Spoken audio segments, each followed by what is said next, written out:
Cimo. It's been a minute. I can just imagine if you wrote that out, the O's just gradually getting larger as you did that. That was good. That was good. How's the closed captioning work on that, I wonder? So today, hi, how you doing?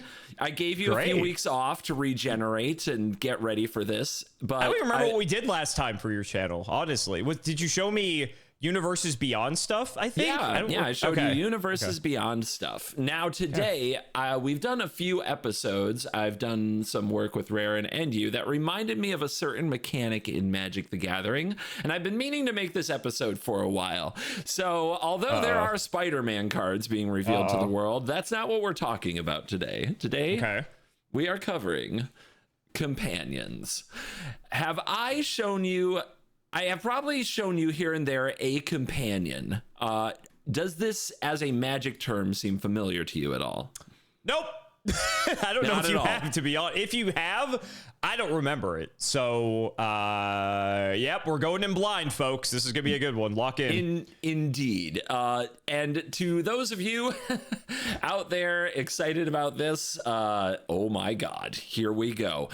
You're going to learn about a time that Magic players decided to up their game by unlocking a new zone, a new skill set, if you will, in the companion zone. Is this an extra deck thing? Oh, I'm locking in. Okay. It kind of is. It kind of is.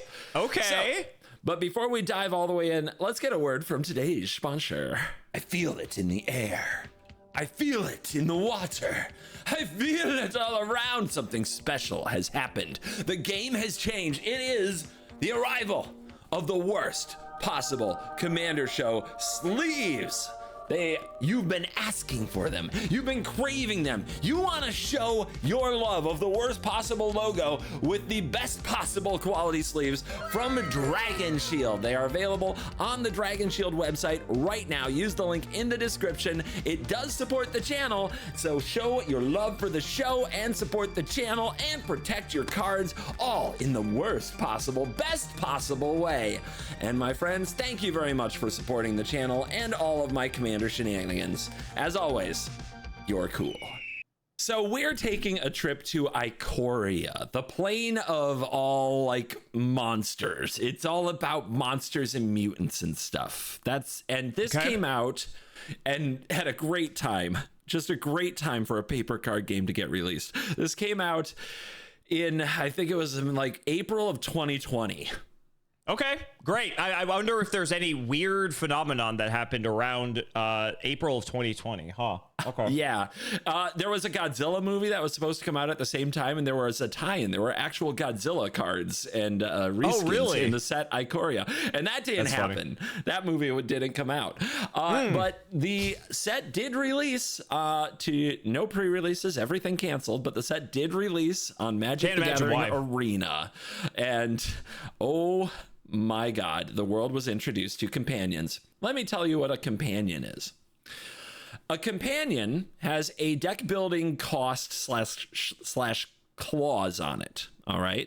Okay. So at the top, it's going to say companion dash your starting deck insert requirement. Your starting deck must have only these or only that. Is it like you did? I think we did the Raren video. I think we both did it. Is it like the guys that's like, oh, you can only have like odd cost or even cost cards in your whole deck type of thing? Wow, you're really good at this. So this is your the first example I was going to bring up. Go ahead and read Gyruda Doom of Depth's companion cost. I almost just spilled my tea all over the place. Maybe I just got that excited that you have an extra deck. This is, like you said, Gyruda Doom of Depths. Cool name. 4 and double blue-black hybrid mana for a Demon Kraken. It's not just a Kraken, it's a Demon Kraken. Okay, Companion. Your starting deck contains only cards with... Oh, that's funny. Even converted mana cost. There it is. Okay. When Gyruda enters... Well, actually, I should read the parentheses. If this card is your chosen companion, you may cast it once from outside the game. So you only get to play this one time. Yeah, it's not the command zone. It's not a commander. Okay, that's I just want to clarify. Okay. When Gyruda enters the battlefield, each player puts the top 4 cards of their library into their graveyard. That would be broken in Yu-Gi-Oh! Put a creature card with an even converted mana cost from among those cards onto the battlefield under your control. That's fun because you can do your opponent's stuff too, potentially. Okay. So this was a new thing, using the way that Companion functioned at this time was if you sat down and you had only even cost cards in your deck and Gyruda took a spot in your sideboard, the 15 cards that you it's in the sideboard. Okay.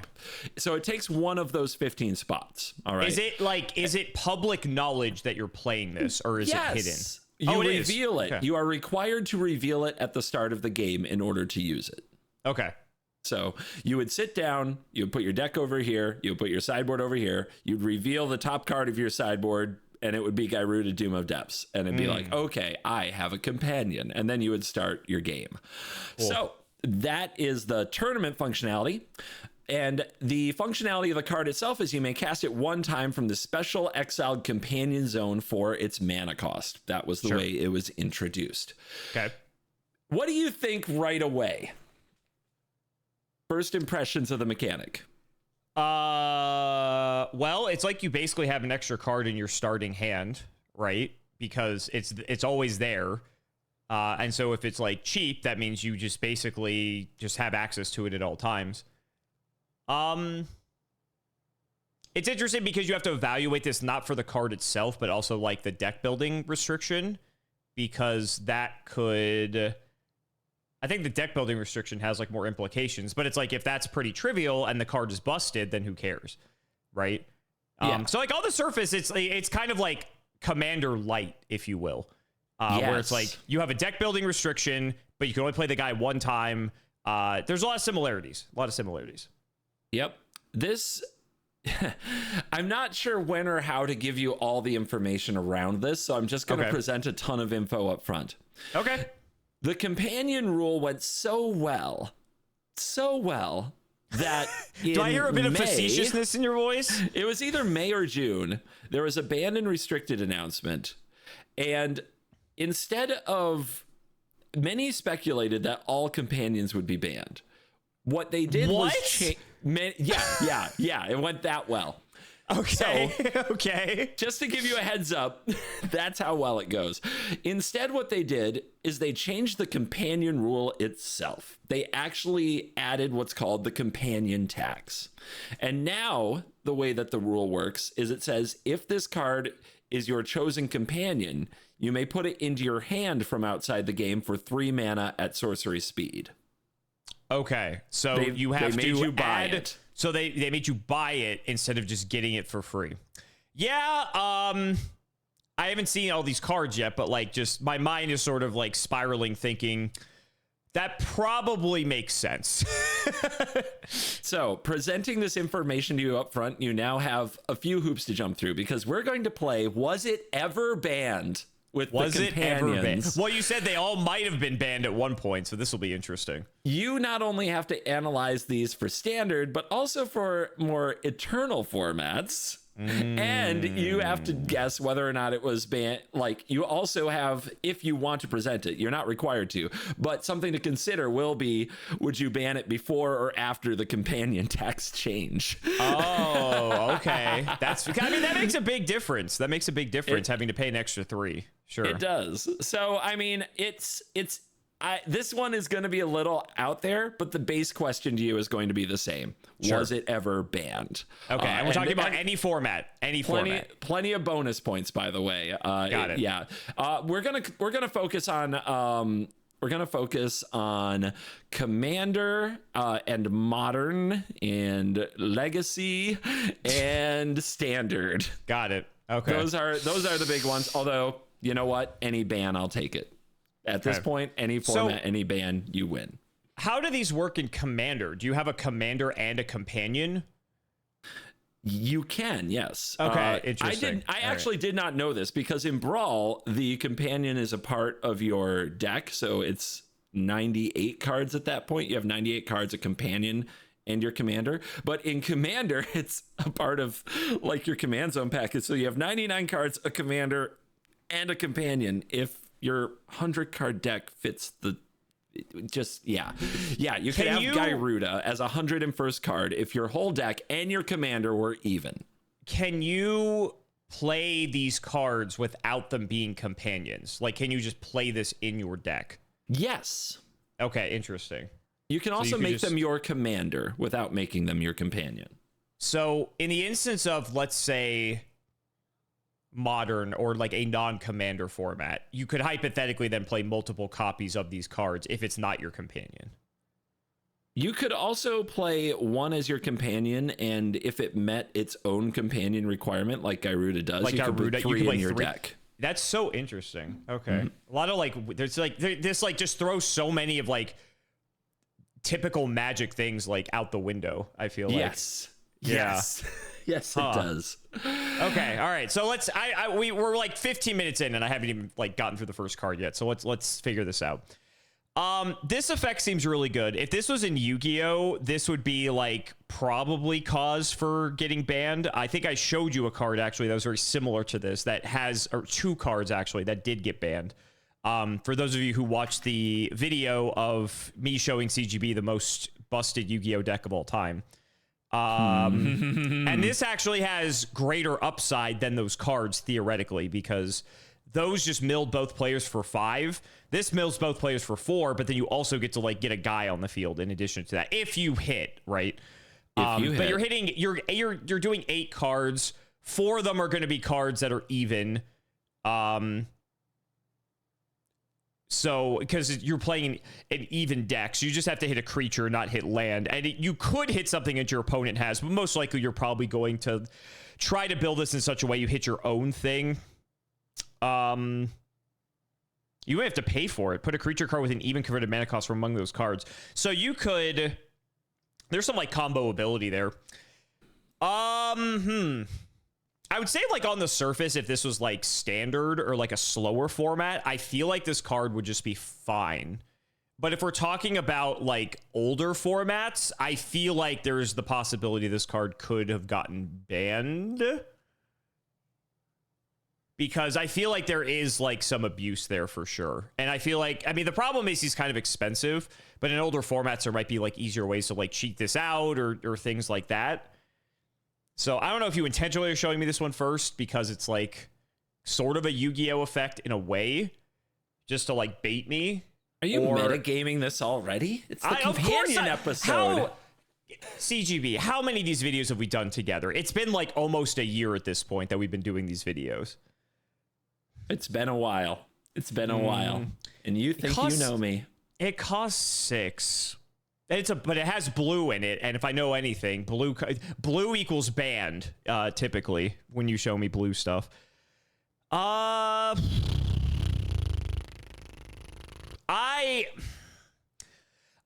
alarm bells are there, even though he costs 6.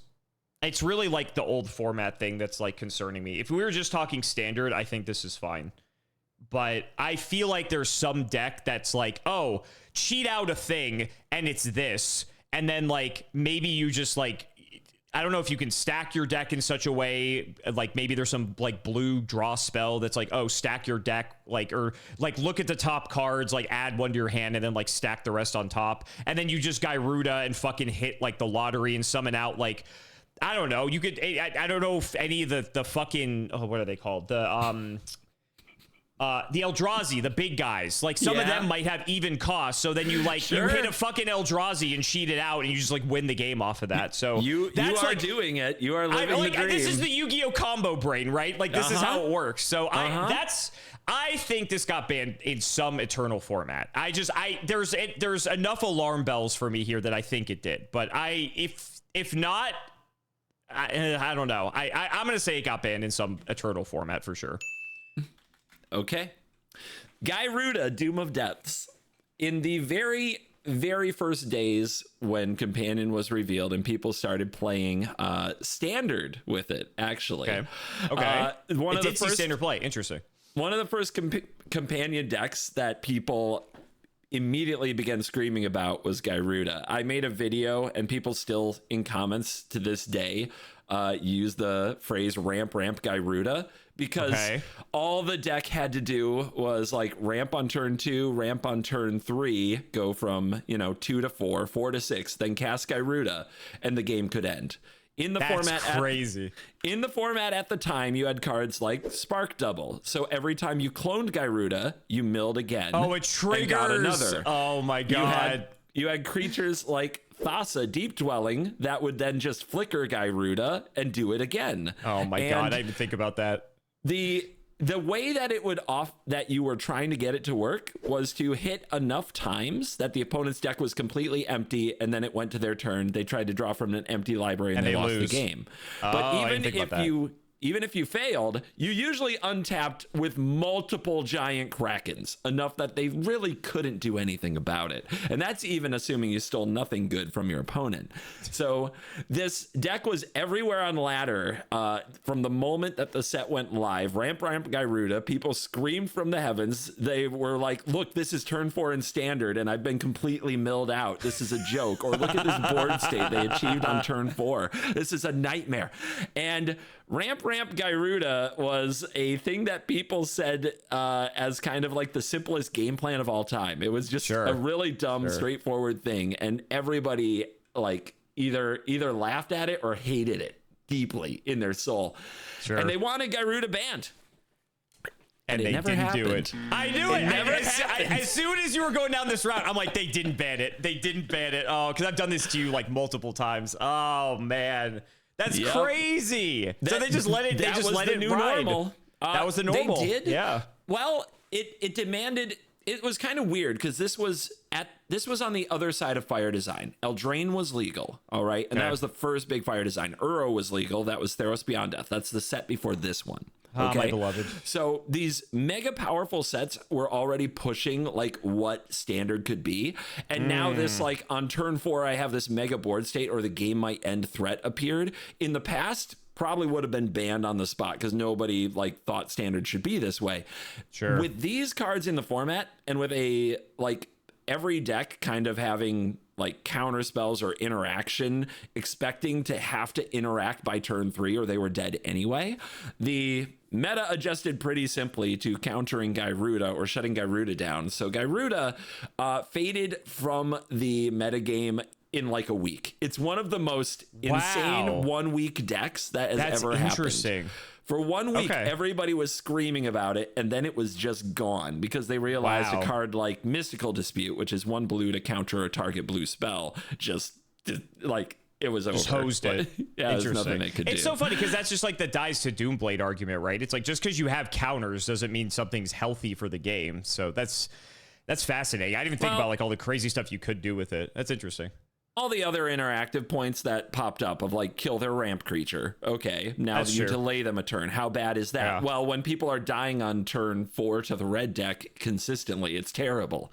So like people just figured it out. They knew what to do. Okay, and that's fair. Gyruda never got to do its thing and never got banned. And once they hit the companion tax, Gyruda for the most part faded from the metagame, except for a few decks here and there. There have been some Pioneer Gyruda decks that were kind of cool, but the card just isn't that level, that DepthCon 5 level threat, even though it reads as amazing. Cool card though. I'm glad it did see play. I mean, it's a neat card. I like Ramp Gyruda, baby. Every week 1 deck that looks like it's like when they cheat out Jumbo Cactar and hit you, that's a Ramp Gyruda deck to me. Okay, sure. Oh, is this our next one here? Oh, yes. I've sent you a fresh new card. I was about to say, I was looking. I realized you sent me the other ones, and then I'm like, what's this card? You didn't mention this, and this is your fresh card. Okay. This is Gigantha. Most people say Gigantha. Okay, the Wellspring. 4 and a hybrid red-green. Do they all have hybrid in them? Is that just like a thing? Yes, they do. Interesting. Okay, I guess it makes sense. You could play it in like multiple decks. It's an elemental elk. Very funny.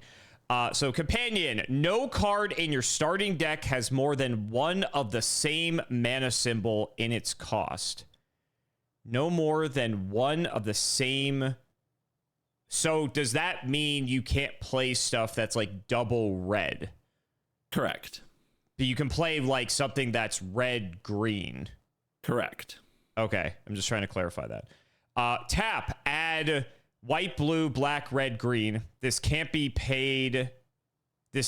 spent to pay generic mana costs. I'm assuming that means like the 4 in Gigantha. It has to be used for like specifically colored mana. You are 100% correct. Okay. All right. I'm learning. I'm understanding. Okay.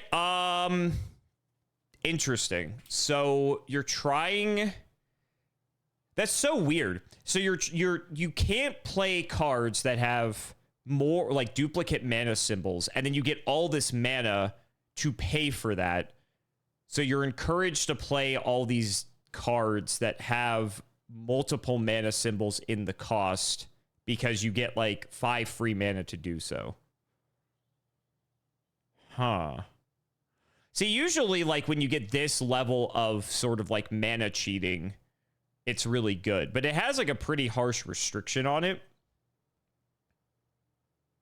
You can't use it for generic costs. So it's encouraging you to play like more colors. Yeah. So if you have something that's like red, green, white, and it has like no generic mana symbol, then you can pay for it for free. But if it's like 1 green white or 1 green red or something like that, you get to pay for 2 of it, and then you have to still pay for 1. So it's huh. Were you going to say something, by the way? I didn't mean to cut you off. No, you're doing great. I'm just making sure that we understood what to do with the mana. You can also use it for abilities. It can be used for other various. So like if it has like pay a green, like do X, like that game can pay for that. Okay. Yeah. It just can't be used to pay the generic costs, like the 4 in Gigantha's cost. I think this is fine. I think it's restrictive enough that it's like it is powerful, but I don't think it's like, I mean, there could be a deck that it's busted in, but I feel like it's kind of self-restricting in a lot of ways. This doesn't stream, even though it's like mana cheating or like mana acceleration, if you will, this doesn't scream like broken to me. I still think it's like okay, and it probably saw play, but I don't think it's like busted. Like, but to be fair, I thought Garuda was banned and it wasn't, so what do I know? I'm gonna go with not banned. I think this card's fine. Okay.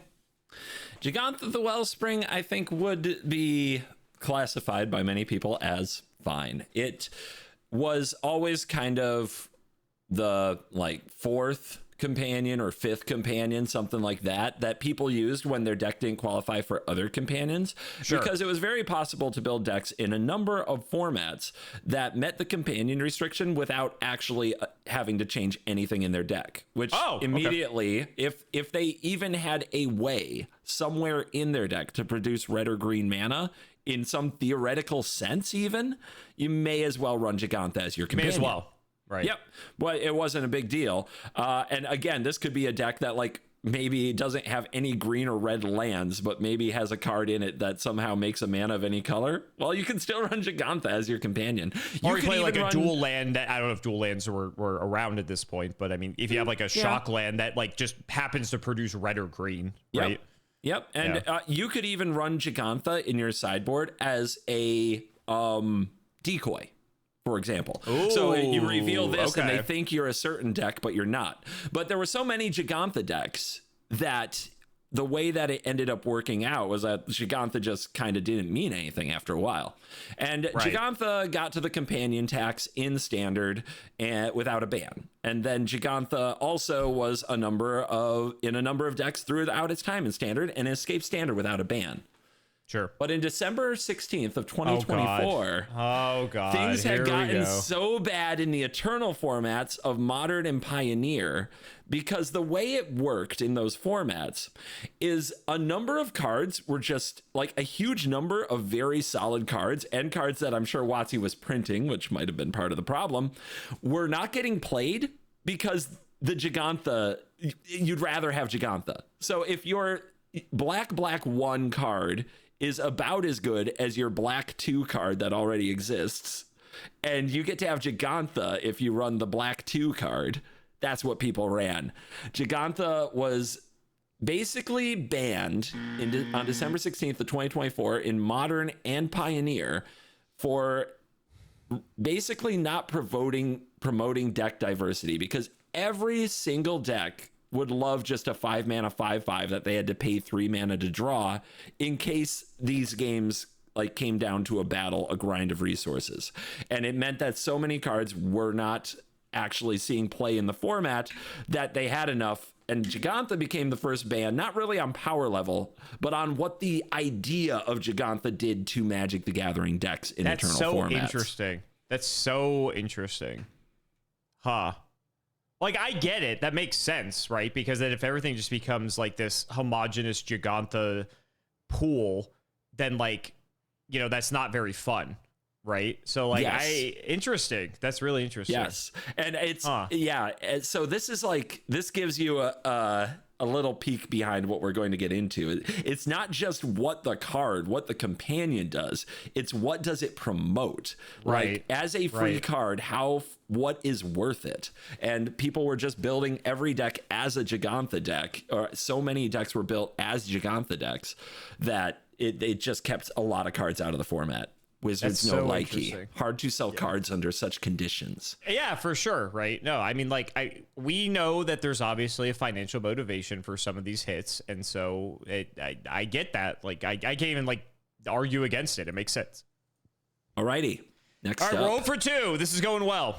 We're on track to we're on track to tie the pricing video. All right, let's keep going. I am really curious what you find about this card. What the fuck is this? Kahira, the Orphan Guard. Okay. This is my wife Gina's first commander, by the way. Oh, really? That's funny. Yeah. It's 1 and 2 green and white hybrid mana for a cat beast. I feel like that's a bit redundant, but okay. All right. So the companion cost is each creature card in your starting deck is a cat, elemental, nightmare, dinosaur, or beast. Okay, that's a restriction. It has vigilance, and each other creature you control that's a cat, elemental, nightmare, dinosaur, or beast gets +1/+1 and has vigilance. There's no way they ban this. I'm sorry. There's no shot they ban this card. There's no shot they ban this card. That's it. That's all it does is for that restriction. They just get +1/+1 in vigilance. There's no way. There's no way. That is not an incentive. No shot. There's no way. Before you lock it in, I'm locking it in. Before you lock it in, I need you to hear something. Okay. I'm going to get so roasted if I don't. Have you considered if the deck has no creatures? Have I considered if the deck has no creatures? Huh? It's a control deck. Okay. But what? Why would you play this then? Like, I still don't understand. The question is more around why wouldn't you? I'm still locking it in. I don't. Your tricks don't work on me. I'm locking it in. Fair enough. So I will say that you're right. Kahira is not banned. But Kahira is not banned. But people do want it banned. Because okay, explain this, please. I'm sorry. Yes. Explain this. Yes, in Standard and in formats since then, people want Kahira the Orphan Guard banned because in control decks, creatureless decks, combo decks, there is, in the history of Magic, this is another one that I think might get banned someday on the idea of selling future cards. But like usually these decks aren't completely creatureless. There's usually that finisher, right? There's usually that one creature that ends the game. Going back in time, there are cards like Morphling. There are cards like Dream Trawler. Over the years, there's always been like the card that actually ends the game and mercifully puts the opponent out of their misery. We talked about Teferi, Hero of Dominaria, and how it was a one-card win con because it could tuck itself, and how that was something people really wanted banned in Standard and wanted changed on the card because it meant people no longer had to play a creature to actually end the game. Kahira incentivizes not playing finishers because you get a free 3/2. It doesn't seem like much, but when you are a control deck and you just grind them out of resources, and now instead of using a card that wins mercifully in a turn or two, or a mill card that blasts the rest of the opponent's library, people are like, I'm going to get Kahira, the Orphan Guard, and attack you for 3 for the next 7 turns in a row. And that's like the win con. People don't like it because they always have to take every creature printed if they're a control mage in an eternal format and compare whether or not they want that with Kahira. And Kahira being like an 8th card is usually right. And the people who have to play against control decks hate it because it's the most painfully slow, stupid idea of a win con. So you're telling me they want it banned because they're a bunch of babies because they don't get killed fast enough? Yes. That's incredible. That is unbelievable. I hope they never ban this card so that the babies can keep whining. That I can't wait till you see my reaction. You're gonna make a great short out of this. My jaw was like to the floor as you're describing. This is the dumbest reason for a card to get banned I've ever seen in my life. I'm sorry. Well, like Wizards agrees with you because it's still legal in every format. Good. Keep them whining because there's no way this deserves to be banned. No shot. Yeah, when I was looking these cards up, in my head, I'm not sure why, in my head, Kahira got banned. I just at some point just stopped thinking about it because I've heard people talk about it so much, but... Yeah. Kahira is still very, very legal. If you want to play Teferi, blue-white control, and Pioneer Modern, you can have Kahira as your companion. That is such a joke. That is such a joke. This is going to go fitting into my video that we do later. All right. I got one right. I'm on the board, so I'll take it. Okay. So one of these for every... It's a dinosaur hippo, apparently. Keruga, the macro sage. Or is there one companion for every combination of hybrid mana? Is that how this works? You have figured it out, yes. Cool. So there's 10 total. 10 total. All right, so we got 3 and double green/blue hybrid for a dinosaur hippo. Never thought I'd see that in my life. It's like a stego hippo. Anyway, companion. Your starting deck contains only cards with converted mana cost 3 or greater and land cards. Interesting. When this enters, draw a card for each other permanent you control with converted mana cost 3 or greater. Draw a card for each other permanent you control with mana cost 3 or greater. So, your first couple turns, you can't do anything. Unless you have other stuff that's expensive that says it has like some alternate effect that you can do something with it. Like, I'll throw you one because I think we're on the same page. Bone Crusher Giant. Oh, I get it. Okay, so it's 3 in its actual cost, but it has this other effect that it doesn't like care about this because this isn't the actual like the mana cost of the card. Yep. Okay, got it. All right, so cute. So there's ways to sort of circumvent this so that way you can still do stuff in your first turns. Yep. Which is what I thought. I was gonna say what was I gonna say? I was gonna say like Force of Will, which I don't think that's actually legal. But, I mean, but it works, right? Formats. But it works, right? It's 3 mana, and it's like legit. If you it works. So like that's kind of the thing I was thinking. So you can still play on the early turns, which is fine, even if it's not like super ideal. He just draws a card for each other permanent you control with converted mana cost 3 or greater. For each other, so it doesn't count himself.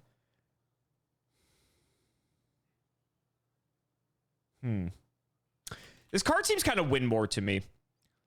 I feel like... Because if you don't have a board, this does nothing. But if you do... You're probably already in a good position anyway, and that if you're drawing like 2, 3, 4 cards, you probably don't even like need them at that point. Like you're probably in a commanding enough position That the more it's like the more cards you're drawing off of this, like the more win more this card is, because it just seems like at that point you'd already be winning the game regardless, and it's just kind of overkill. And I just feel like, at least historically, like in Yu-Gi-Oh, cards like this are just like never very good. So I think this is fine. I think this is fine. I don't think this ever got banned. Not banned? Okay. Yeah, I'm gonna go not banned. And you would be correct. Woo! Karuga's restriction kind of goes against competitive Magic in general, in that you want cheaper and more efficient, and those decks tend to win out. Anytime a deck starts to trend towards just being expensive spells, it becomes less effective. That said, Karuga did see standard play, and a good amount, because of the Fires of Invention deck. It was actually really good in that deck, because even after the companion tax restriction, Fires of Invention let you cast spells from equal to the number of lands you have without tapping mana for them, but you only got to cast 2 spells a turn. The cool thing with Karuga is you would pay your 3 to buy your Karuga and then cast it for free off Fires, usually after casting a few other spells, and draw some cards and keep playing. So Karuga was played quite a bit, usually in blue, red, and white decks. That was part of the weirdness of the hybrid cost, is you only had to play blue in your deck to run Karuga. You didn't have to run any green at all. So, yep, Karuga got played, but was not nearly as threatening or oppressive. Like, it seems fine. Like, I'm not saying it's a bad card. It's just, I didn't think it's ban worthy. No, it seems good. Yeah. Okay. All right. Well, you like cats so much. I mean, this is a cool looking cat. I'm not going to lie. I think you mentioned, is this the card you mentioned before we started filming? Luris? Is that how you say it? Luris of the Dream Den? I may have mentioned Luris a time or two. You may have. 1 and 2 white and black hybrid mana for a cat nightmare. Yeah, that's what I'd call this. I like the cute little baby one, though. Companion, each permanent card in your starting deck has converted mana cost 2 or less. Whoa, this is like the opposite of Karuga. Interesting. Lifelink. So lifelink is when it does damage, you gain health, right? Correct. You gain life. Yes. It's any. So even if it does damage to a creature, that still triggers it, right? It's not like it has to go direct, like face or anything. If you deal damage to it, can you say that again? If you deal damage to a creature, like in combat. If Luris does combat damage to a creature, you would gain 3 life. Yep. Gotcha. Okay. Yeah. I was making sure you didn't have to go like face with it or something. I don't know why. Anyway, during each of your turns, you may cast 1 permanent spell with converted mana cost 2 or less from your graveyard. That seems very good. That seems very it's literally the opposite of what you just said with Karuga, because like Karuga, you're like, oh, most competitive Magic cares about cheap spells. Luris is like one of the cheapest. Is this the cheapest one you've shown? No, Kahira was the same cost but different colors. But this is one of the cheapest ones you've shown me. And you want to have cheap spells in your deck typically anyway. And the longer this card stays out, if you can protect it, you just get to keep bringing stuff back. Oh, this card seems very good. This seems like the best one of the bunch.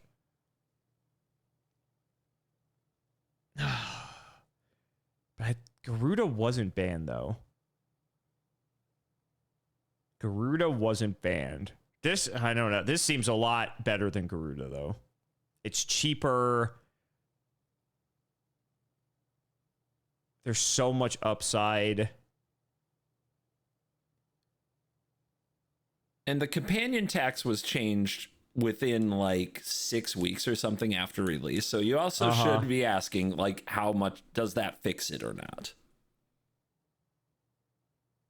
Well, without the companion tax,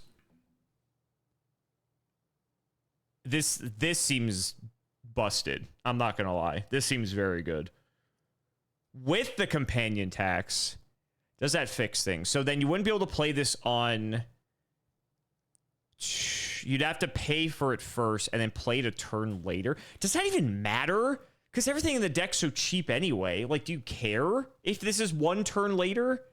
Because, like, if you get this out and you just protect it, like, you just win the game. Just straight up.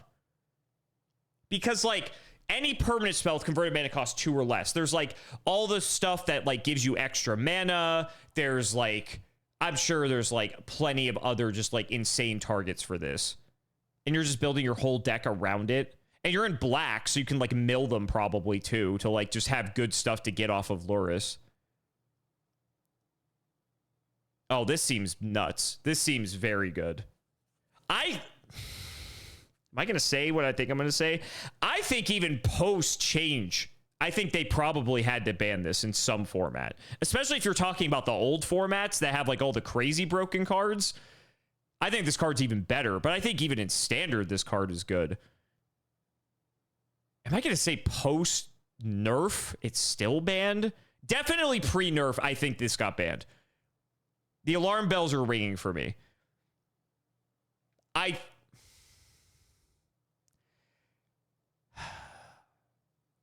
think I'm torn on this one. I think you're going for bonus points, but you have a shot. I can tell. Well, you have a shot you want to call. You want to call a shot. You should do it. You should do what you want to do. I think it was still banned post nerf. I don't think a turn delay affects this in the slightest. Like, who cares? Because you go, I'm thinking in my head, you go turn 1, play like a dork, and then turn 2, you're at 3 mana then. So then you buy Lurrus, and then you can still play it on turn 3 if you're playing like some green in your deck, right? Yeah, you could. Like, yeah.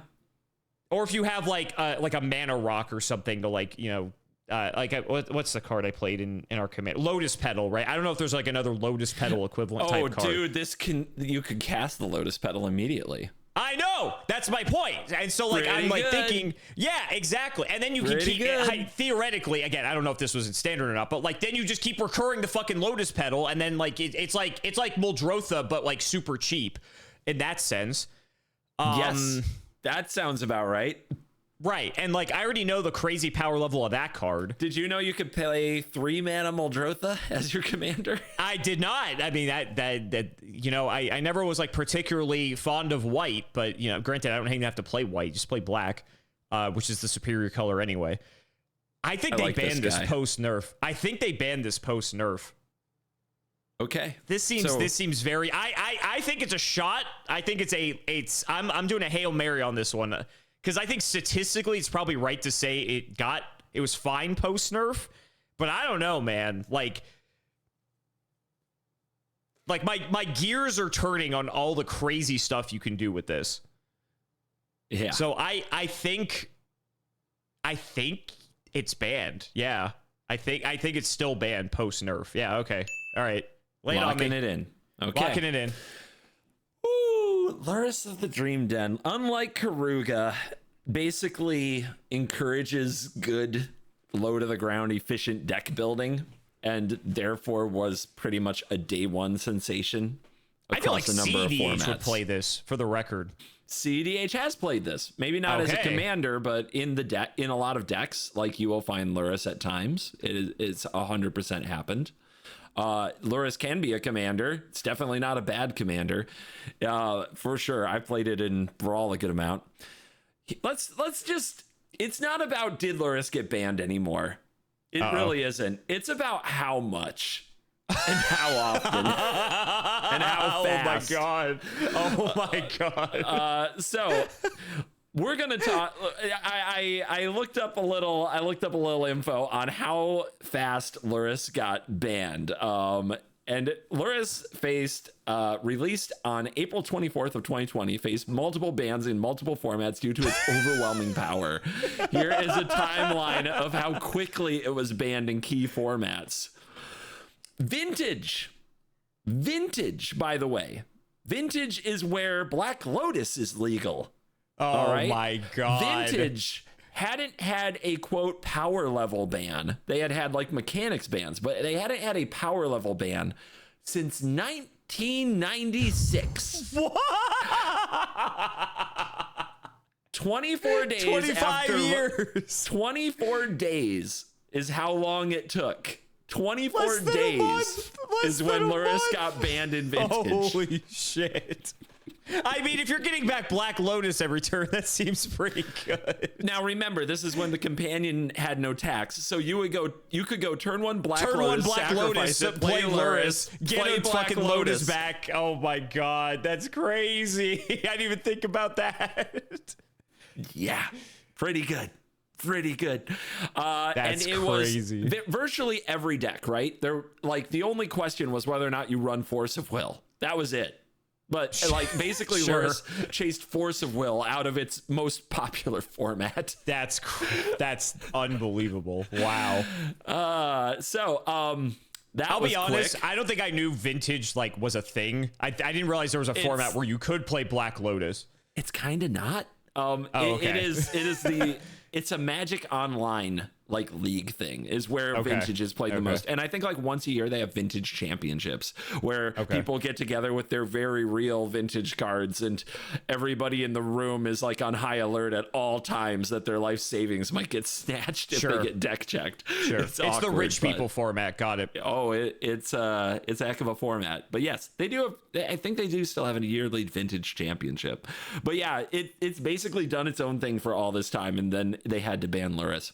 By the way, it was unbanned it was unrestricted later in 2020 after the change in the companion tax rule in Vintage, because once they added the 3 mana, the problem was mostly fine. Sure. Okay. All right. In Legacy, this is the also old stuff format, but without the Power 9, with a very long ban list. In Legacy, Lurrus was banned on July 13th in 2020, 80 days after its release, and after the companion tax adjustment.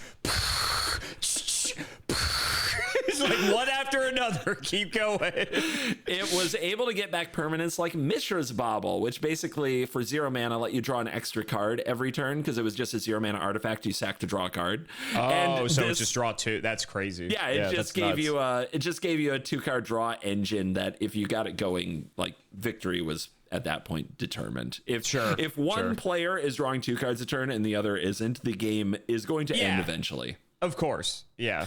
All right, let's talk about Modern. Oh my god. Banned on March 7th in 2022, 683 days after release. That's crazy. It took them like 2 years to ban it in Modern. Wow. People must have been pissed. It became the dominant companion, appearing in 20 to 30% of the meta, which is very high in Modern. Modern is supposed to be a format where like 10% of the meta is a lot. Sure. Yeah, that's banned. In Pioneer, which is somewhere between Standard and Modern, banned on April 4th, 2022, 710 days after release. It was banned for being a staple in aggressive and mid-range decks and reducing format diversity. I believe it. They talked about Gigantha with reducing diversity. I feel like this card reduced diversity even worse. Yep. Somehow never banned in Standard, made it out of Standard alive. Once the companion tax was fixed, Lurrus decks became much less popular in Standard because the power of permanent. I mean, Uro was legal in Standard, like, you know, my beloved. So, yeah, Lurrus was still really popular in like Cat Oven, but then they couldn't even play some of their best payoffs like Mayhem Devil. Like the power of a 3-drop or a 4-drop in Standard is higher than in older formats. That makes sense. Just because it's a smaller card pool. So smaller card pool. Yeah. Yep.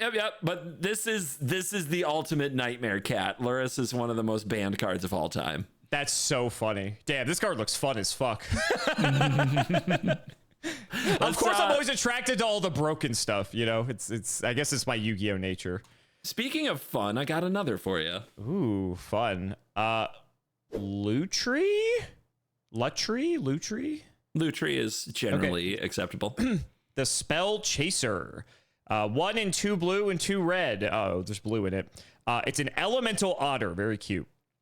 Companion, each non-land card in your starting deck has a different name. Oh, so you just play Commander. Cool. Flash. And then when Lutri the Spell Chaser enters the battlefield, if you cast it, what does that mean if you cast it? Does that mean it has to... so they're trying to avoid tricks like if you blinked flickering Lutri. it. Right. Okay. Yeah. So it has to be like you're either casting it from like your hand or graveyard, or like you can't like duplicated or resummon it or things like that. It has to be cast, not cheated into play or blinked. Yeah. Got it. Okay. Oh, so even if you does it not work if you go like reanimate it? That doesn't trigger it? No, it does not. Interesting. Okay. All right. So you have to like actually cast this. Copy target instant or sorcery spell you control. You may choose new targets for the copy. Huh.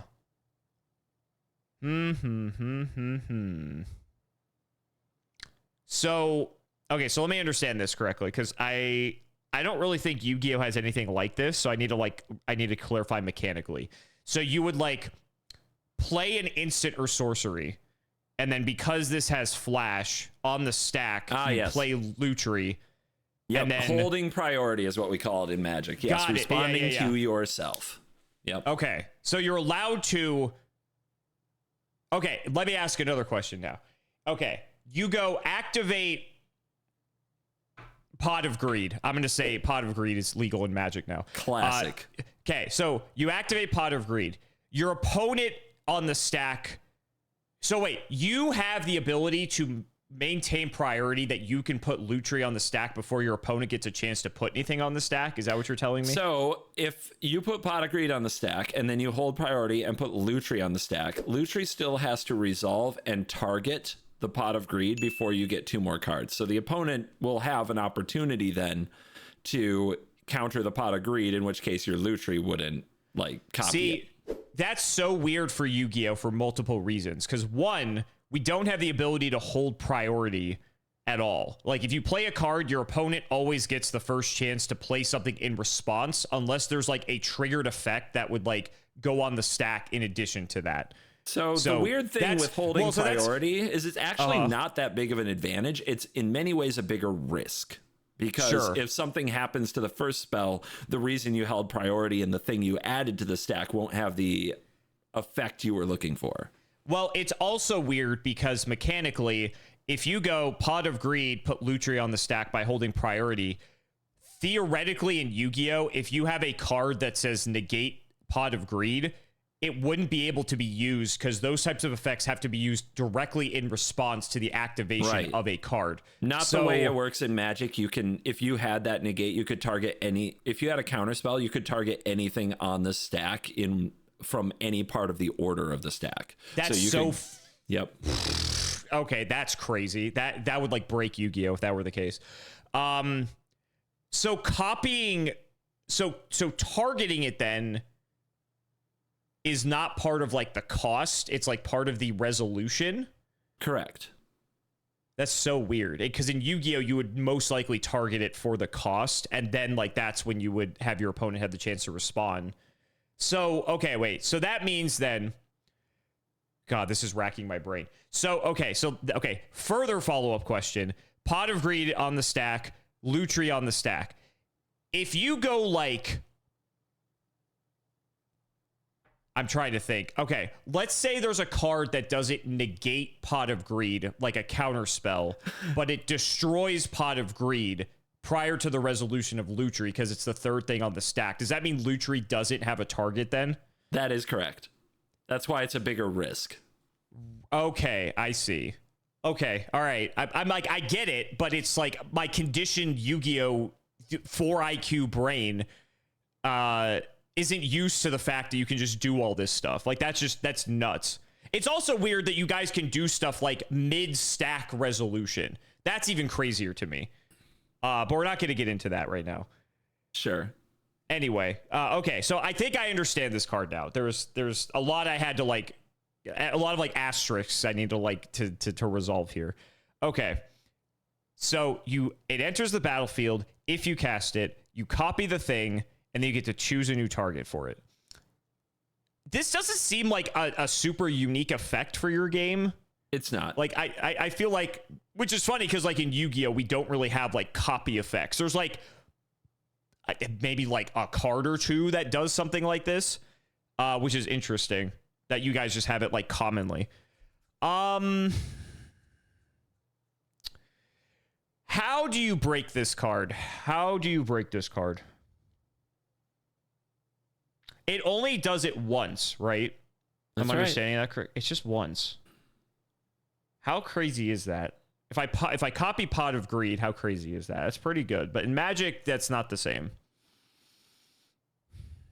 Our Pot of Greed costs 3 mana, like 2 if you're doing something to reduce its cost. So it's a pretty expensive play.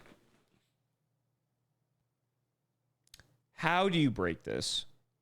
Copy target insert sorcery you control. Keep in mind, you could only run 1 Pot of Greed in that scenario as well. That's true, because everything has a different name. That's so interesting, because that feels like such a restrictive deck building condition for this effect. So clearly there's got to be like something there that I'm not considering. No, because we said if you do like a copy effect that doesn't work, because you have to cast this. I'm torn on this one. This one's hard. Okay. Like, it's good value. It's like, do a thing that does like 3 damage. You copy it, it does 6. You can kill like 2 things. That's pretty good.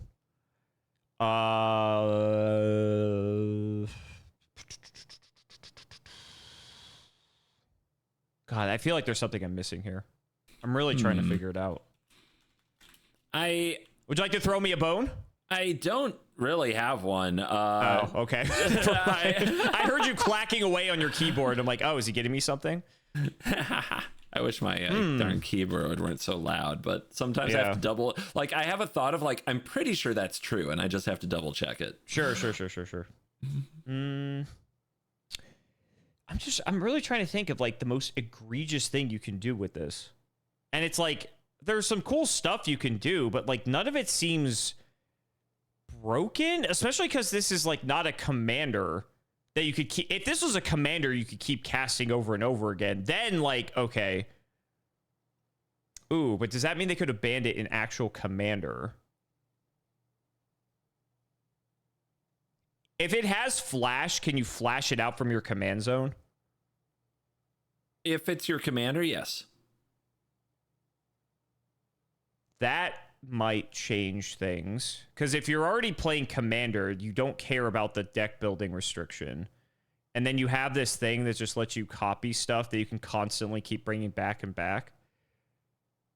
Oh, did they ban this in commander? Is that what I'm missing here? You're still having to pay the tax on it if you keep recasting it over and over again.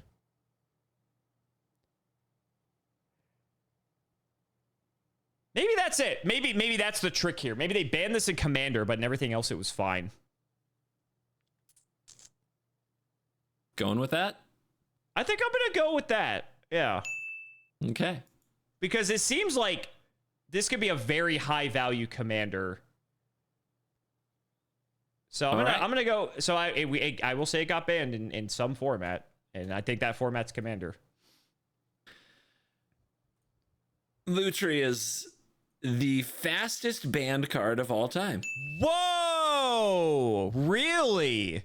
Lutri was banned 22 days before it got released. What? It got pre-banned?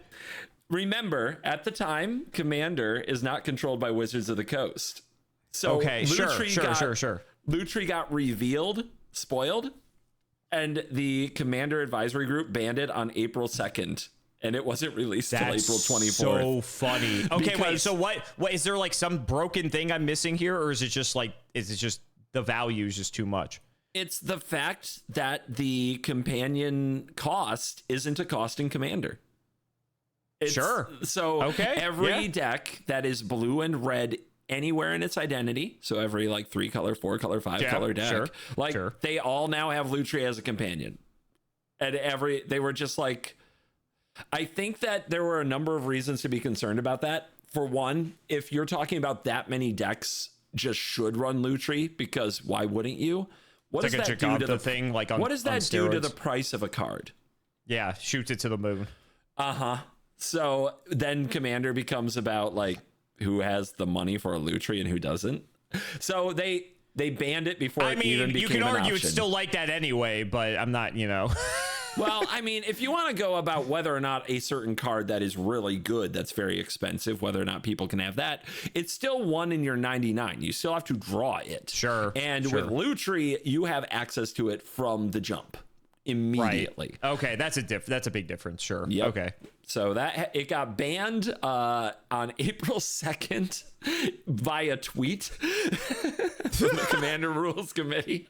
So so let me ask this. Even though it was banned, did people like play this deck as like an experiment to see like was it actually like crazy busted like they thought? Oh, I'm sure people have, and there's been content creators who made videos with Lutri, but is Lutri busted? I don't think it has anything to do with Lutri being busted. It's just more it's more like a design philosophy thing of like every deck's just playing Lutri, so it's not fun. Okay. Yes. Okay. Exactly. I can see that. I can see that. In Brawl, which is Arena's 1v1 commander-based format, it was banned on April 16th, 8 days before release. Same reason, I imagine. Yep, but we're not done. Oh. In Legacy on May 18th of 2020, 24 days after release, the ability to copy instants and sorceries for free from the sideboard was too strong, and it was banned in Legacy. Okay. So, like, what kind of instants or sorceries are we copying here? Like, what? It's like, dude, it's Legacy. Kill stuff, draw cards, like anything you want. It's just value stuff. Okay. All right. Combos that win the game. I'm not sure. Leave me a comment. What was being copied in Legacy? I was just curious, like, what it was, because again, it just seems like a really high value card. But I was trying to feel like, what are the interactions? Like, I was just curious. In so many ways, it's just kind of like. It's just so much value. It's just free. It's just sitting there. Remember, at this point, there's no commander tax. Also on May 18th, banned in Vintage for similar reasons. And then after commander tax, on August 3rd of 2020, 101 days after release, Lutri was banned in Pioneer, where it was much less dominant, much less dominant, but still provided too much value in minimal deck building restriction in spell heavy decks. Crazy. Yeah, crazy. I didn't think it got banned like all over the place. Yeah, it seems like a good card. I'm not downplaying that. I didn't expect it to be like that good. You found the commander thing. That was going to be the you may have missed of this episode. I denied you. I'm sorry. Yep. They had to kill that one. It again banned 20 days before that's insane. 22 days before it even saw play. Yu-Gi-Oh has only pre-banned cards like twice, maybe, and it was because it was like a card that was like extremely broken. I can only think of 2 times that they've done it. Yeah, that's insane, and it's like almost a month before release too. That's wild. Yeah, on site. They banned it on site. Anyway, are you ready? Here comes another. Oh God. What the hell is this? Obosh the Prey Piercer? 3 2 black 2 red hybrid, or 2 black red hybrid for a Hellion? Yeah.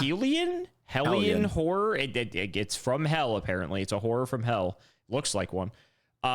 Companion. Your starting deck contains only cards with odd. Okay, so this is the opposite of Garuda. Yep. Or whatever. Garuda? It is Garuda. Okay. Yep.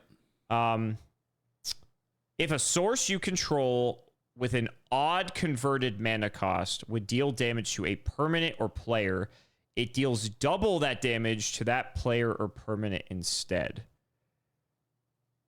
Has to be odd.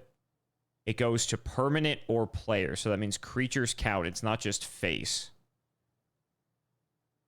Huh. He costs 5.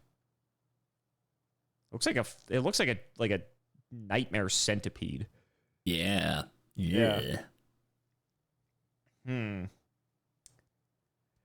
Double damage, huh? Double damage. You're such a damage aggro guy. I know you'll love this one. I'm not. I am very much not.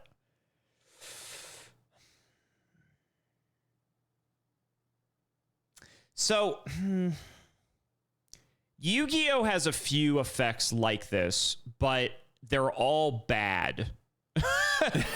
They're all very, very Really? bad. They're all very, very... Well, because the reason is in Yu-Gi-Oh! You can just kill your opponent at almost any juncture. So, like, you don't need a double damage effect for the most part. So many of the decks can just assemble combos to get 8,000 damage plus on the board that it's like, if you have a double damage thing, it's kind of just like overkill. I can't really think of anything that dealt double damage or enabled double damage that was like insane. Like a lot of the cards I'm thinking of are like bad and like never saw like any play. So that's not a good start for our friend here. Not a fan so far. Got it.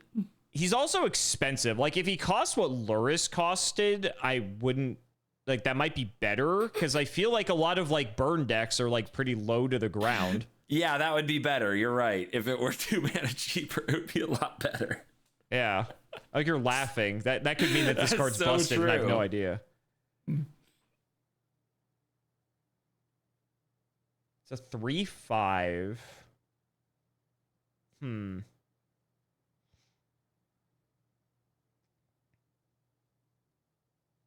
This is tough because it's like, I feel like for the most part, if you're playing a regular game of Magic, like most of your stuff is probably going to be already like geared to like appropriately deal with opposing threats regardless. So dealing the double damage to the permanents might help in some instances, but I feel like it's like, okay, sure. But I feel like your removal probably can already appropriately deal with the threat regardless. So then it's like, okay, the double damage to the face. So now I'm thinking, is there a way to cheat this out? You get the double damage really early, and then you just have like a lot of super aggressive stuff to just put so much pressure on the opponent that they just like lose. Or they're forced to make like really bad trades or just like different things like that. And like, it seems kind of Disneyland to me. I don't know. This card's fine. I think it's fine. Yeah, I can't wait for you to be like chuckling over there and like this is like the most broken one of them all. But yeah, I don't think they banned this card. I don't know. I'm not seeing it. And like, maybe that's just like with my Yu-Gi-Oh background that this effect is just like not good. But I mean, obviously Magic games are a lot different than Yu-Gi-Oh. So being able to accelerate the pace of the game quite a bit could be a problem. I think it's fine. All right, going with fine. I'm going with fine.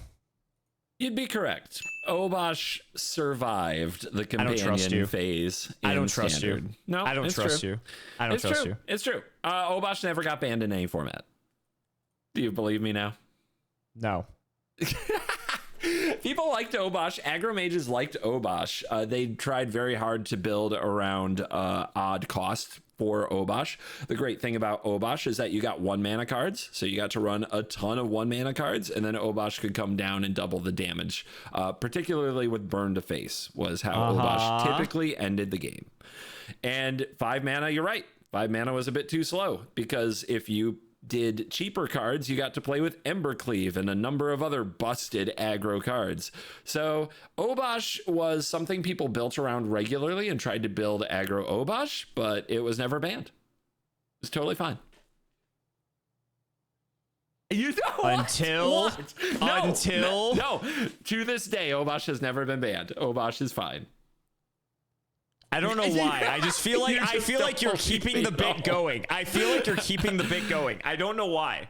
I just like for some reason I feel like you're just dragging me along. Is it the sound in my voice? Is that what it was? I mean, you also were chuckling. You were chuckling earlier. So that laughing. Okay. Well, you didn't meta. You still said it was fine. You said it wasn't banned. So, don't you want to be right?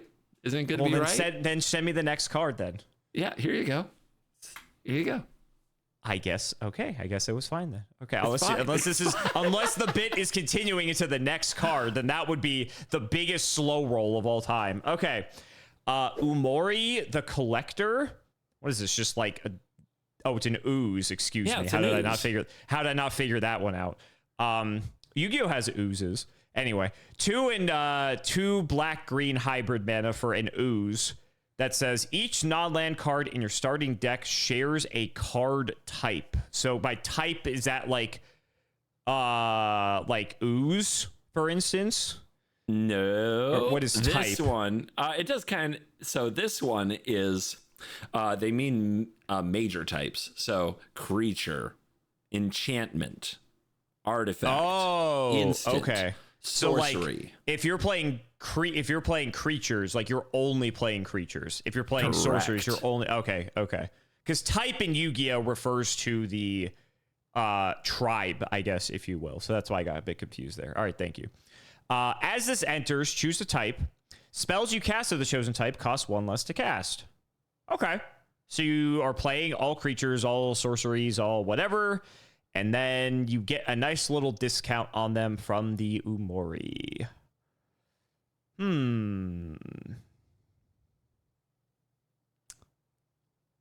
Well, if you're playing control, you don't care about playing creatures necessarily, except for the stupid-ass companion thing that people are whining about. But even then, that wouldn't be your companion, so that doesn't matter. I'm trying to picture an all lands and all instance control deck.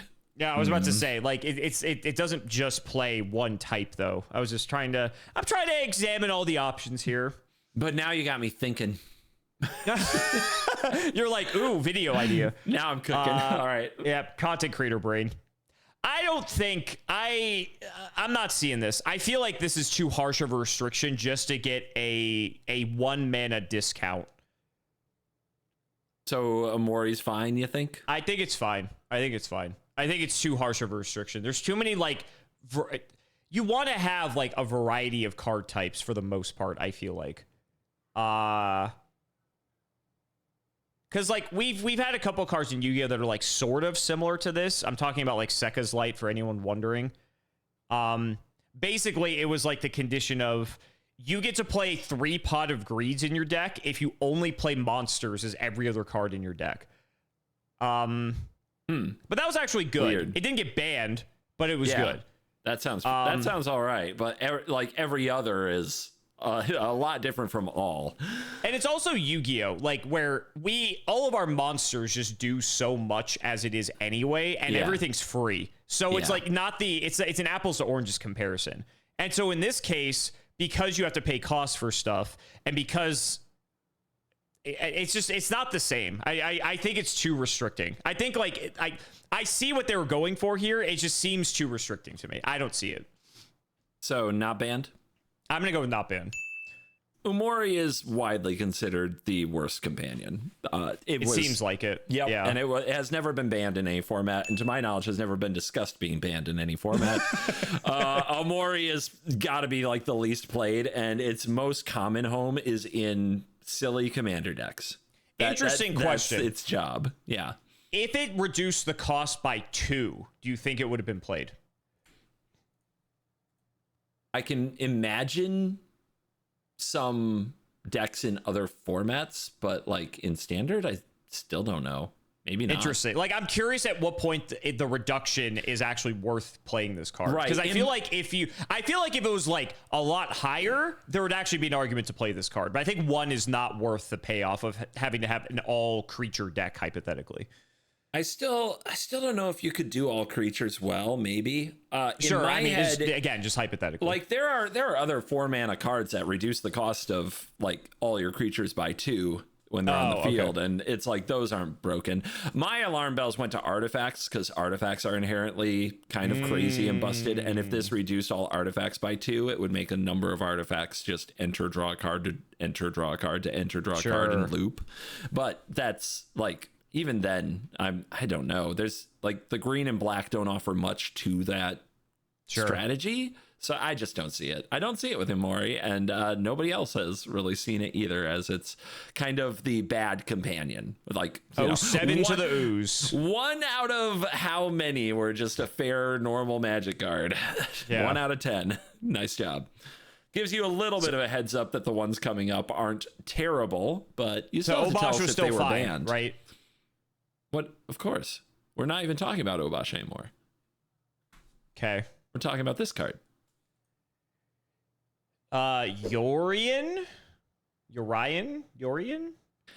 The Sky Nomad. Giving you a little behind the scenes on my channel, we say here on the CGB universe, we say Yorion. All right, Yorion. Like Cimo. Sky Nomad. Yeah. This is 3 and double white blue hybrid mana for a bird serpent. Okay. Your starting deck contains at least 20 cards more than your minimum deck size. That is so funny. So wait, okay, let me ask a question. Are you stuck in Magic at a hard 60 for your deck size? No. What is your upper limit? There isn't one. Interesting. So Yu-Gi-Oh does have an upper limit. That's why I asked. And I'm going to cover this right now. For Commander, this card, Commander is stuck at 100. This card cannot be your companion legally in Commander. That doesn't mean it was banned. It means the rules don't allow it. That's very funny. The reason Yu-Gi-Oh has an upper deck limit is because someone one time brought a 2,000 card deck to a tournament. And they said, all right, we're not doing that again. So we have a upper threshold of 60 for our deck count. So fun little piece of Yu-Gi-Oh lore there. That player is welcome in Magic, to my knowledge. They even brought a shuffling device for shuffling this 2,000 card contraption that they brought. Anyway, hold on. You can look it up. There's stories about it all over the place. I have to. Have you seen? Did I show you this card? Battle of Wits. You have showed me this card. Yes. Yes. Okay. Yeah. I'm sure they would have loved this card. They would have loved this card. Welcome in Magic. Let's go. That's good. That's good. I'm sure they probably converted. Anyway, that's flying, which I would imagine considering it's a fucking bird.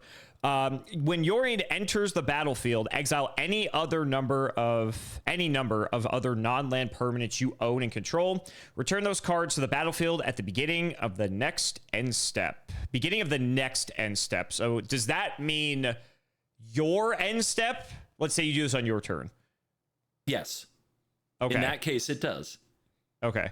In Yu-Gi-Oh, this might sound very stupid. The next end step would, I think, be your opponent's, because it would say just end step, and then like next end step is like the one following, I think. Interesting. I don't know. Next end step in Magic is the one that arrives next. Got it. That, which logically makes more sense, but Yu-Gi-Oh's stupid. Anyway, okay, so more semantic questions. Return. How does return affect things that have enter the battlefield triggers? Those triggers will go off simultaneously, and the controller of the triggers will order the trigger. Okay, so this is another difference from Yu-Gi-Oh, because in Yu-Gi-Oh, return does not consider it to be entering the battlefield. So cards that say if this card is special summoned, hypothetically, they weren't summoned, they were returned to the field. So those effects don't trigger. So it's different in our game, which is why I needed to clarify. If it's a Magic enters the battlefield ability, it will trigger upon returning at the beginning of the end step, and the controller then chooses which order those resolve in. Got it. Okay. Which the last part's like Yu-Gi-Oh if it was like with multiple trigger, but whatever. Okay. So that triggers that, which is all I needed to know for that, I believe. So it's just a thing that blinks a billion things, basically. With no restriction. Like some things blink like one card. This can blink everything except itself, which who cares? I mean, that seems good. Does that seem ban-worthy? I've seen that effect in your game plenty of times before.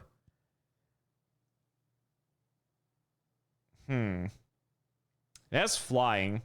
I wish I had flash. If I had flash, that'd be really cool, because then it's like you could do it at like instant speed and like protect stuff and then re-trigger stuff. That would be kind of neat. That might be too good then. There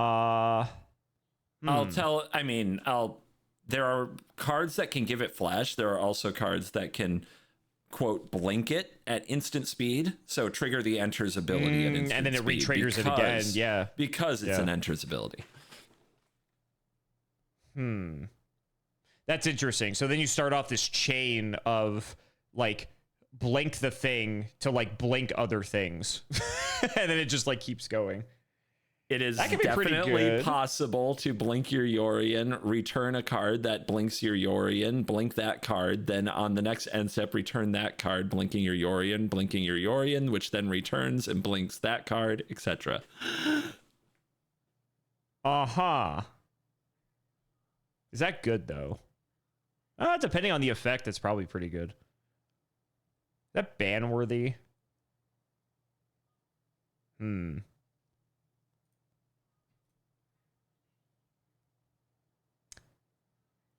I'm going to say this card is extremely good, but I don't think they banned it. And this could be my lack of understanding with the game and like certain things. And there's probably context I'm missing here. But like even with the interactions we're talking about, that just seems good. Don't get me wrong, but like ban-worthy? I don't know. I don't know if I see the alarm bells. So enlighten me. Show me the light, CGB. Okay. Show me the light. Okay. It's a blue card, which makes me suspicious, I will say. Oh, yeah. So what do we got? Oh, God. I have a monologue to give about Yorion. Oh, God. Oh, boy. All right. I'm wrong. This is... No, I'm wrong. This comes from an emotional place. All right. Oh, does it? All This is going to be good. 2020. I'm going to get my popcorn.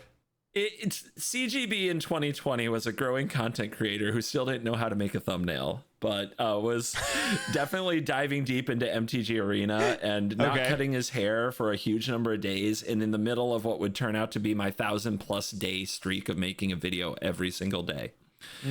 And something that anybody who watched my channel during that time will probably remember most is the sheer amount of Yorion decks I made.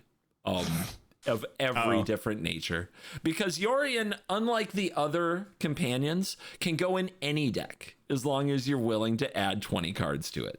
Everybody can have a Yorion if they're willing to add 20 cards, which allowed, as a content creator, some of the dumbest shit I've ever done, which is so fun. So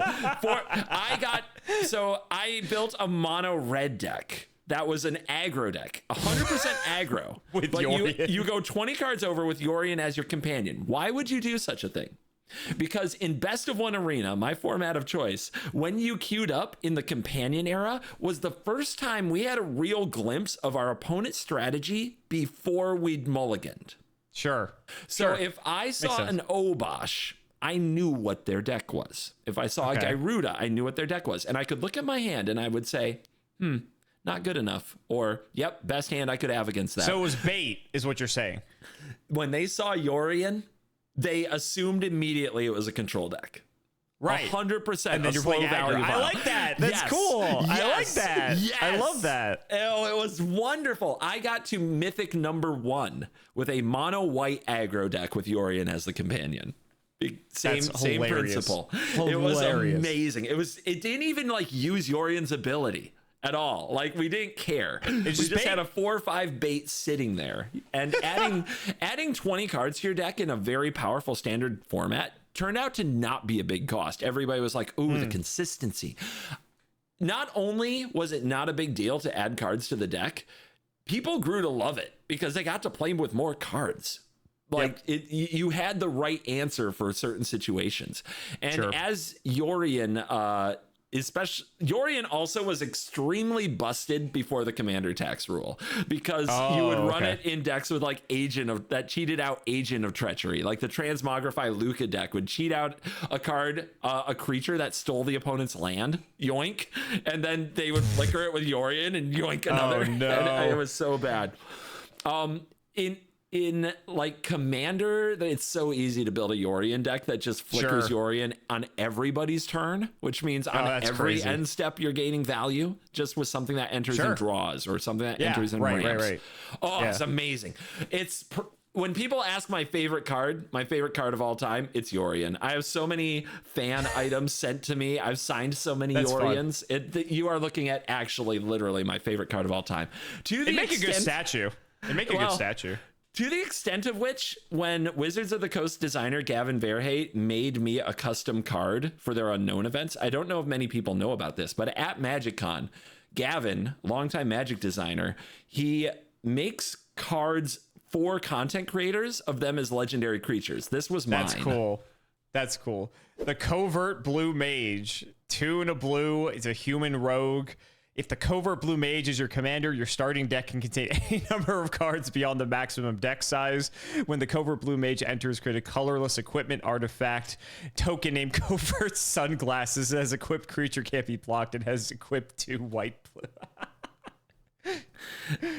One of my first conversations with Gavin was about how I wish that I could have Yorion as my companion and commander. And he remembered that for, I guess, years, made this card. And that was the whole point, is that if this rule change happened in Commander, if this were a legal card, you could run Yorion as your companion. Sure. So that's the people who know me know I'm very closely associated with this card, which is why I'm really delighted to have this conversation about all the wonderful things Yorion did.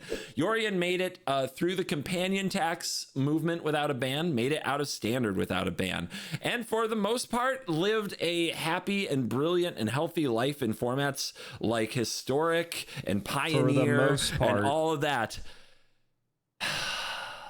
And then... So dramatic. And then I know. On May 29th of 2023, 1,131 days and just over 3 years after release,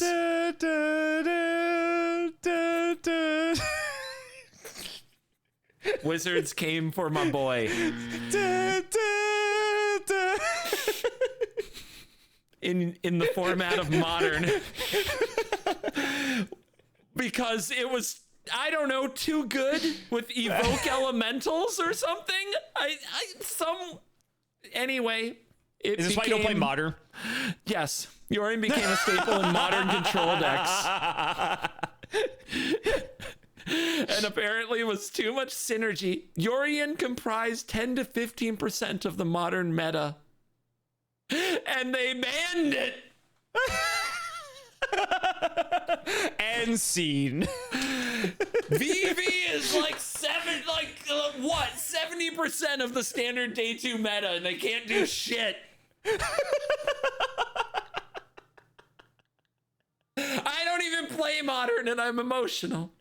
Did you pick this video just so you could talk about Yorion? Was that the idea? Honestly, often when I thought about doing this, I was thinking about Lutri and Luris and how broken those are and how fun it would be to show them to you. I, at many points, forgot Yorion was in this group. And every time I remembered, I was like, yes, finally. Anyway, my boy, we have to go back. If they reprint one companion, I want it to be Yorion. Anyway. We do. I don't know if you've noticed, but other than the very, very beginning, we've been going alphabetical, and we have one more. I have not noticed. I'll be honest. Yep, I noticed we didn't do the red-white one. That's what I noticed. Here it comes.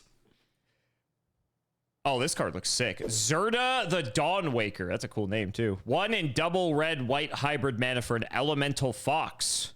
Very, like, Naruto looking. Each permanent card in your starting deck has an activated ability. That's an interesting deck-building restriction. Abilities you activate that aren't mana abilities cost 2 less to activate. This effect can reduce the mana cost to less than 1 mana. And then 1 and tap, target creature can't block this turn. That's so random. Like, that last part of the effect is just so random that it can do that. Like, okay, sure. It had to have an activated ability or it wouldn't meet its own requirement. I guess that makes sense. It just seems like they're like, give it an activated ability, like whatever. And they did. I guess red white can be very aggressive, so like maybe that was the thinking. I don't know.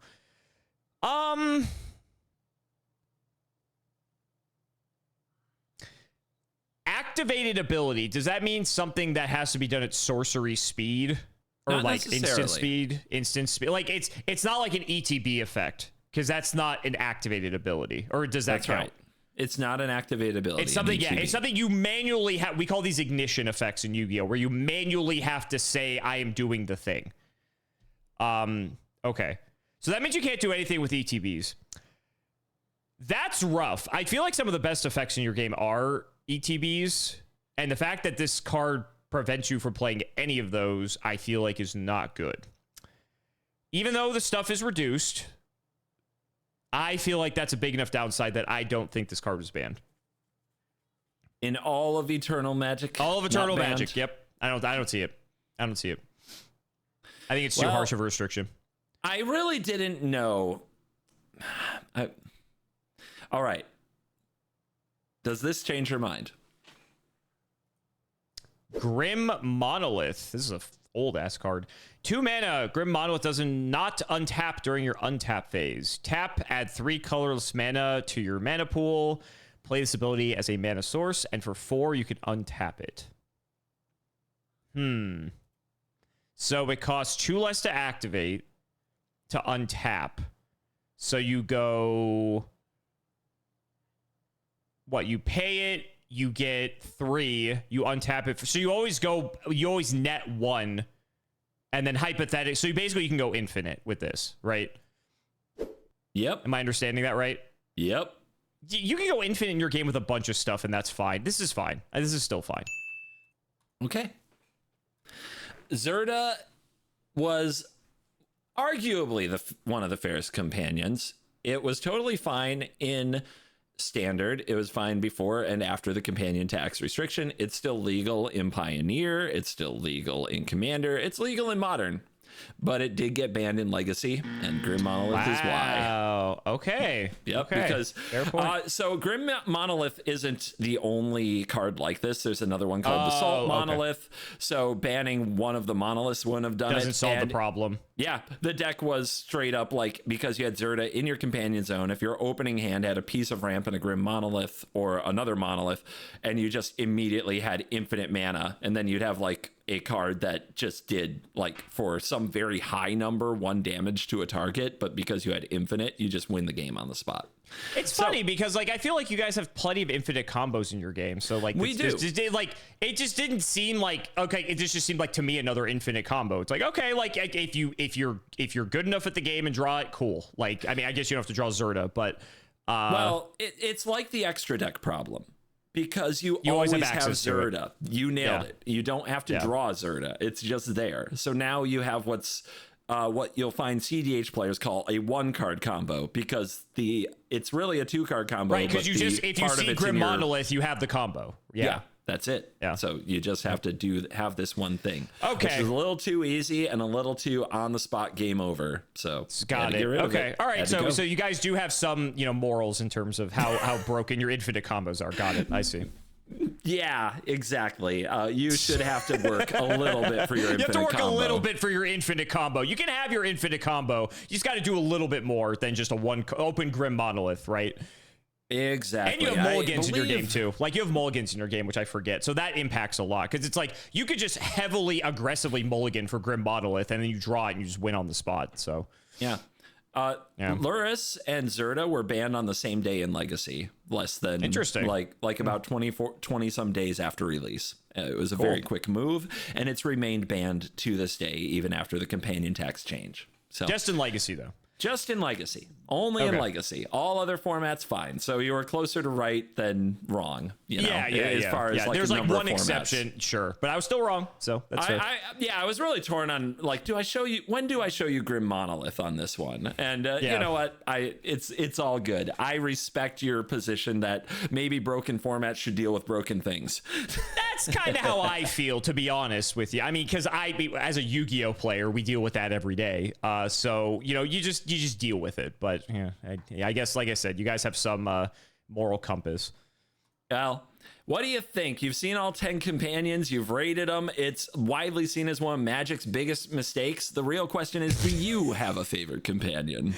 Luris, 100%. Like Luris is so cool. Sorry, it's not Yorion. Yorion's cool too. Like I like it, but I gotta give it to Luris. I'm sorry. I think if you knew the joy of blinking Omen of the Sea, which is just an enchantment that is like draw a card and scry 2, if you knew what I knew about just blinking multiple Omens of the Sea every single end step. It's funny. It's like Pot of Greed every end step, dude. Can I take over your video at the end here? Just a little. Okay, so there's only I'm not joking, this might be the only card, and then maybe not the only card, but there's very few cards in Yu-Gi-Oh that have like a blink effect. So maybe I just don't have that context. So this is like we got this card released relatively recently into the game. And this is like really the first like insane blink effect type card that we had. You can give it a read if you want. Yeah, I do. Because it's give it a read. I'll read a Yorion. And it's funny. It kind of looks like it's like demonic Yorion. You know, Gyruda and Yorion got together. World Sea Dragon Zealantis, attack 2500, link for a Sea Serpent. +1 effect monsters. You can only control one of these. You can only use each of the following effects once per turn. During your main phase, you can banish all monsters, then special summon as many monsters as possible that were banished by this effect to their owner's fields, face up, or in face down defense position. During the battle phase, you can destroy cards on the field up to the number of co-linked monsters on the field. Interesting. They added a lot to this. They did. So this is like honestly one of like maybe the best because like I can't really think of like there's like a couple cards that kind of blink, but like I said, they return stuff to the field so it doesn't trigger their like on like summon effects. So Zealantis is like the first one that says then special summon those monsters back, but it's cool because it blinks your opponent's stuff too. And one thing that's neat with Yu-Gi-Oh is that because we have like the columns for the zones and stuff, you can choose where their cards go, and that actually can fuck with a lot of different deck strategies. Yeah, so Zealantis just everything goes away in a tidal wave, and then you get to put it back like when the tide recedes, right? Yeah. So it's a very cool card. It didn't see a ton of play. There were some like OTKs with it, but for the most part, it didn't see like the most play. Not like every deck played it, but a very, very cool card. So that's what when I saw Yorion, that's what this reminded me of. So I thought I'd share some Yu-Gi-Oh with you. That is definitely some Yu-Gi-Oh. I think I'm thinking about it, and blinking in Magic is very different because in Yu-Gi-Oh, it's free in a sense. So returning it to hand or returning to extra deck to resummon it is like if you return a regular monster and then summon it again to get its effect, like you didn't pay anything. So blinking isn't, and bouncing is better, right? Right. So it's interesting. Right. It is interesting, but that's the fun of our games is that we get to see all the differences and how similar they are at the same time. Larissa's a worthy choice. All right. That's been the companion episode. Woo! Obosh got banned. I knew it! I fucking knew it! I knew it! You were fucking slow rolling me the whole time. I knew it! Actually, no, it didn't. Oh.